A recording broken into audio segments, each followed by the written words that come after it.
Salut à tous, bienvenue sur Geeko World. Aujourd'hui, on découvre ensemble la BWFC de Frieza, à savoir la nouvelle BWFC de Dragon Ball.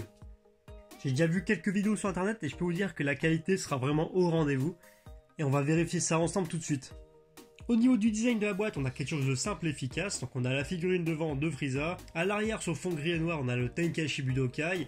Ici, on a le nom du personnage, donc Frieza, le logo BWFC, donc le Banpresto World Figure Coliseum. Ici, toujours le petit logo de Banpresto qui édite cette gamme. Sur le côté, toujours le logo de la gamme. Un autre aperçu du Tenkaichi Budokai, toujours le fond gris. Derrière, un autre aperçu de Frieza qui est juste sublime. De l'autre côté, on a toujours un aperçu de la figurine aux couleurs normales et aux tonalités noires et blanches. Et pour une fois, on a le modélisateur de cette figurine qui n'est pas japonais mais canadien. Juste ici en photo. Et le dessus, rien d'intéressant. Allez, ouverture. On va pas traîner cette fois pour ouvrir la figurine. Hop, voilà.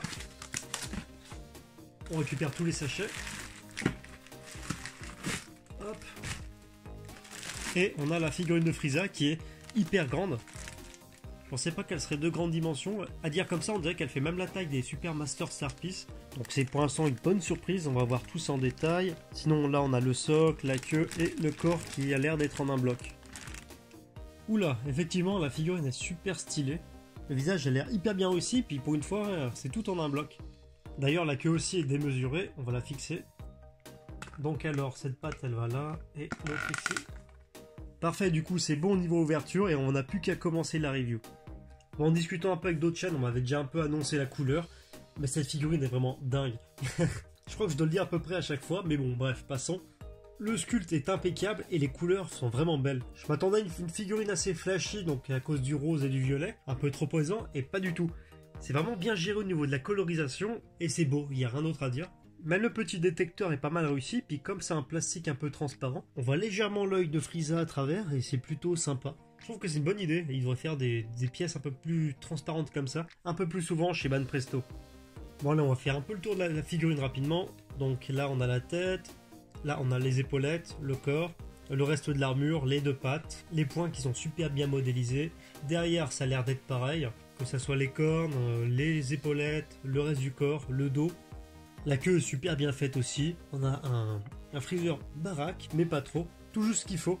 Donc là, on se rend compte que Freezer, c'est un personnage qui est musclé et pas en volume, à l'instar de Goku ou Vegeta par exemple. En tout cas, pas sous sa première forme. D'ailleurs, juste pour plaisir, voici un petit zoom sur le visage. Et franchement, il n'y a pas grand chose à dire, elle est vraiment nickel. À voir comme ça, il n'y a pas de défaut de sculpte, il n'y a pas de défaut de colorisation. Et tous les choix artistiques sur cette figurine me paraissent vraiment justes. En bref, il n'y a rien à dire, mis à part que c'est vraiment la représentation, je pense, idéale en figurine de la première forme de Frieza.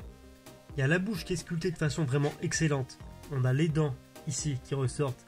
On a le léger rose pâle, ici, sur les côtés du visage de Freezer. On a le violet qui est pas trop flashy, mais un violet un peu brillant, pailleté, qui rend vraiment super bien. On a les cornes ensuite qui sont de couleur noire et qui bénéficient quand même d'un léger travail, qu'on verra sûrement pas à la caméra. Petit travail, là on voit des petits traits comme ça. Sur le côté de la tête de Frieza, il y a pareil, il y a des égratignures ici et là, tout au long de la tête, et sur tout le reste du corps d'ailleurs, que ce soit au niveau des poignets, là, au niveau des genoux, au niveau de l'armure. Il y a quelques petits éclats ici, mais c'est léger. Pareil ici au niveau des épaulettes. Le modélisateur a vraiment mis la barre haute, il n'y a rien à dire là-dessus. Même l'œil de la figurine qui est un peu caché par le détecteur, il est quand même hyper bien réalisé. Ils auraient pu faire un truc grossier, mais c'est pas le cas. Et vraiment, le détail va assez loin. En bref, la tête est géniale, le corps est génial, les couleurs sont géniales. Il y a les pattes par exemple, ici, en violet, qui bénéficient d'un léger dégradé de violet, qui oscille entre le violet clair et le violet foncé. Les petites protections ici, pareil, bénéficient d'un marron, des dégradés de marron, donc marron clair, marron foncé. C'est super subtil, mais on a aussi des dégradés de rose et de violet au niveau des genoux, par exemple, où on est plus foncé que sur le haut des cuisses.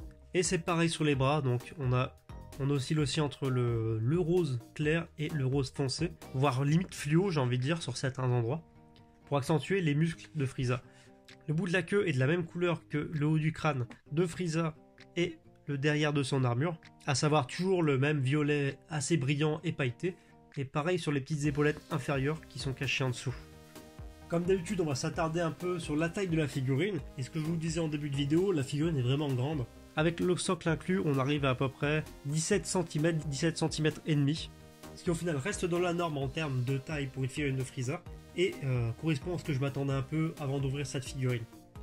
Concernant le prix de la figurine, vous connaissez un peu le discours à force pour les produits Banpresto, c'est-à-dire que la figurine est vendue dans les UFO Catchers, et son prix varie entre les différents revendeurs. Cette figurine, comme elle est pas mal cartonnée, les prix sont assez élevés pour une prize, il faudra compter entre 30 et 35 euros.